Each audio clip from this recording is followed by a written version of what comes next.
Tell me first your view on the jobs report. What does it say for the Fed? There was something for everybody in this jobs report, whether you are enthusiastic about the U.S. economy or whether you're worried.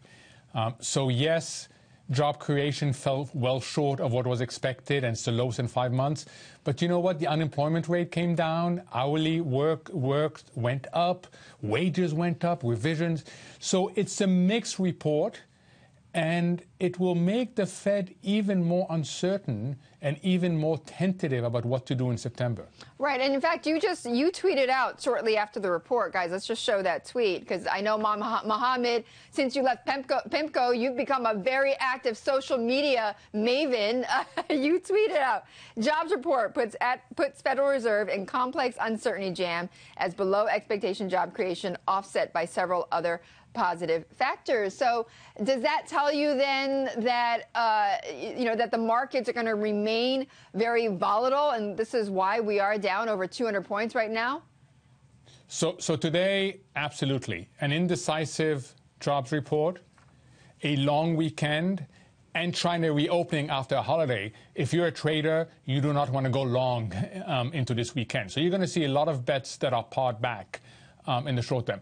But over the longer term, we are transitioning paradigms, and it's really important to understand this. We are going from a paradigm of low volatility, a low growth equilibrium global economy, all this helped by central bank, to a paradigm of much higher volatility and a much more uncertain global economy. So we are shifting paradigms, and we are going to reprice in a volatile manner, up and down, for the next few weeks at least.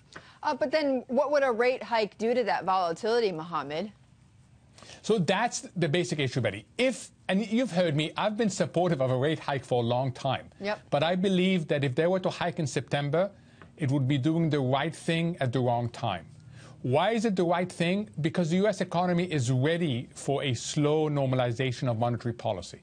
The U.S. economy is in relatively good shape, and monetary policy should be normalized gradually. Why would it be the wrong time? Not because of what's happening in the U.S., but what's happening in the global economy. There's a real risk that if you hike now, you end up doing what China did with its currency change a few weeks ago. You end up fueling global instability, and then you have to worry about the spillback onto the economy. So I suspect they won't hike this month. Okay, so they won't hike this month. And I mean, it almost feels like, when is there ever, Mohamed, the right time? So when is a likely right time? So you need one of two things for the right time. Either you need an alignment of domestic and global conditions, and we had that early in the year, and that's why you heard me encourage them to hike early in the year. Or alternatively, you need the Fed to succeed in getting us to stop obsessing with the timing of the first hike, which doesn't really matter that much in the long term. Right. And to focus more on the journey. And the journey is going to be the loosest tightening in Fed history. It's going to be a very shallow path. It's going to be stop-go. It's not going to be a hike at every meeting.